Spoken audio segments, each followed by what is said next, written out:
Hey guys, just a quick forward before we start working on this truck. Today we're going to swap out the alternator. This is not too tough of a task. It may seem a little daunting, but even if you're not mechanically inclined, you should be able to do it. I would put this at maybe a 2 out of 5 on the difficulty scale. The tools you're going to need a 10mm socket, a 13mm deep socket, and a 15mm deep socket. And that would be about it. Probably a flathead screwdriver. And those will be the tools that we'll need. When we go to put the driveline back on, it's a little difficult. You may need a second person. All in all, this project should take you an hour tops. So, that being said, let's go ahead and start the show. The model that we are working on is a 2003. It's got the V6 engine, 4.2 liter. But this should work for model years that are similar. And I don't know how much they've changed it in more recent years. If you have the V8 engine, it's a little bit different, but this guide still may help you with some of the basics. So let's go ahead and jump in and get started. The first thing you're going to want to do before we work on the electrical system is disconnect the power. If your battery is still in the truck, you can just remove the negative battery terminal here and maybe just wrap a cloth around it so that it disconnects the circuit. My battery I had taken out to test, and so I just am going to leave it out, and that's going to give me a little bit more room as we work on the alternator. So once you have the electrical system disconnected, we're going to want to remove the electrical connectors that plug into your alternator. And there are 3 of them. This one here, I found it easiest to just take a small flathead screwdriver and kind of pry on that clip there and then pull up, and it disconnected fairly easily. The smaller one here looked a little bit more weathered, so I was a lot more careful with it, but essentially did the same thing.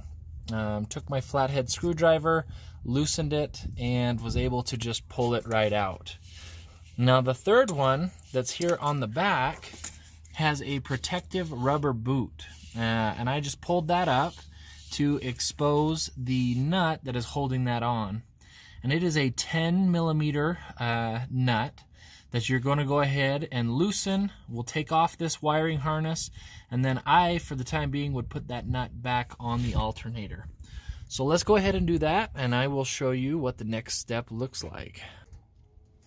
Alright, so you can see we have the entire wiring harness disconnected from our alternator at this point. So the next thing that we're going to want to do is disconnect the drive belt here.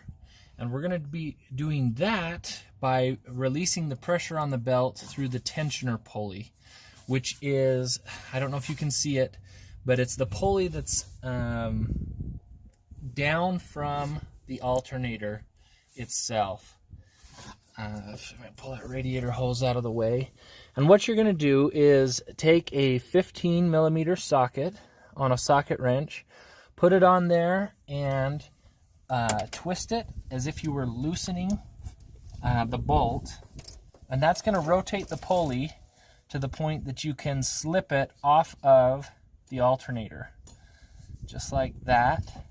And then you can relax the pressure on the tensioner pulley. So you're not actually going to loosen that bolt. You're just going to use it to relieve the pressure on the belt. Once you get a socket on there, you'll know what I'm talking about. And now the alternator is disconnected from the drive belt system. So we're going to go ahead and remove some bolts. This bolt here, this bolt here, and this bolt here. And we should be ready to take this thing out. So give me a second, I'll tell you the socket sizes and we'll show you what that looks like. Alright, so I found the socket sizes that we're going to use. This small bolt here, nut I guess, is a 13mm socket, and then we're going to use a 15mm socket to remove the bolts here at the top and the bottom. Now, I would recommend starting with this one, and that will allow us to get this out of the way so that we have access to this bolt a lot easier. So I'm using an extender bar with a deep set 13mm socket so that we can get over the post. and that worked out great. If you don't have that toolkit, it's pretty cheap at Home Depot. I'd recommend snagging it, or you could try messing around with a box end wrench to get it, but it actually goes pretty quick. So we're going to move this bolt here, the 13 millimeter, and then use the 15 millimeter to remove the one at the top of the bottom, and that should allow us to pull the alternator all the way out of the car. All right, so I've got the nut removed here and the two bolts removed, top and bottom, and what I've found is this is actually a third bolt that's holding the alternator into place. And so what we're going to do is take a deep 15 millimeter socket and remove that as the final bolt. And once we have this third bolt out of the way, then this alternator should be able to lift right out.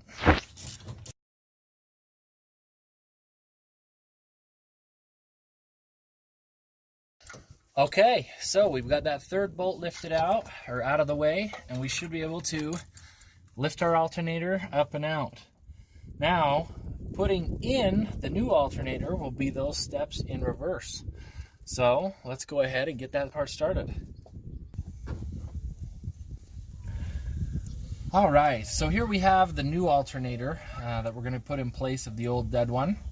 And to put it back in, we are just going to follow the same steps in reverse. So the first thing that we're going to do is set it in and line it up with those three bolts.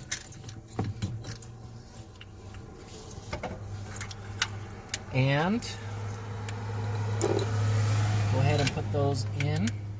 So I find that if you just hand thread in the top bolt, just a little bit, it helps hold the alternator in place so that you can put in the remaining two bolts. Now, one thing to make sure of, make sure that you put the special bolt that has the post coming out the top in the bottom right hand side, because that is what's going to hold this other piece on and hold it in place. So we're going to go ahead and finger thread those to start, and then use our 15 millimeter socket to tighten that down and in place. So we'll go ahead and get that done and show you what the next step looks like. Okay, so now that we have those three bolts in place, we're going to go ahead and set this piece in over that post, and then use our 13 millimeter deep socket to tighten down the nut and lock that in place.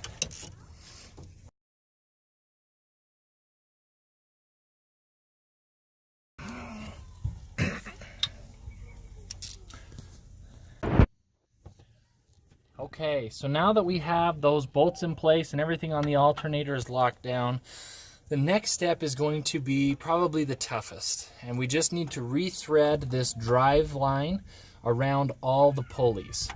So on the front of my car here, you can see it's got a pulley diagram. This is the pattern that your belt should follow as it goes in and around all the different pulleys in the system. Now, when I loosened it and went to put it back on, the pulley had fallen off, or the belt had fallen off a lot of these pulleys. So I just went back through and made sure that it was looped around everything. And it's going to be hard to see here, but it's around everything except the tensioner pulley and the alternator. So what I'm going to do is the same thing that we did before. Put my 15 millimeter socket on there and apply pressure to loosen the tension on that pulley. And then once I have the tension loosened, I'm going to thread the belt around everything. Okay. Now this may end up, depending on your skill level, turning into a two-person job. One to apply tension to that pulley, the other to get everything lined up. You're going to want to pay close attention to the pulleys that have teeth in them, that your belt lines up with those teeth. If you're out, you can shred your belt pretty easily. So just take that part slow, follow the diagram. If you need to, go back and pause on the video where we show you the diagram here on the 4.2 liter. and you'll get it. Any questions, feel free to let me know, but really patience and maybe an extra set of hands is going to be the key there. Once you've got that, we're going to go ahead and just reconnect these electrical connectors, and then once your electrical connectors are reconnected, remember this is a 10mm socket here on the back. You've got those connected. You can reconnect your battery terminal, or in my case, reinstall the battery, and you should be good to go. Remember that if your battery is dead, that you're probably going to need to jump start it, or better yet, trickle charge that battery back to life, and your alternator should be ready to go. If you guys have any questions or concerns, if you know a better way to do this, feel free to post it in the comments. Thanks so much for watching, guys, and have a wonderful day.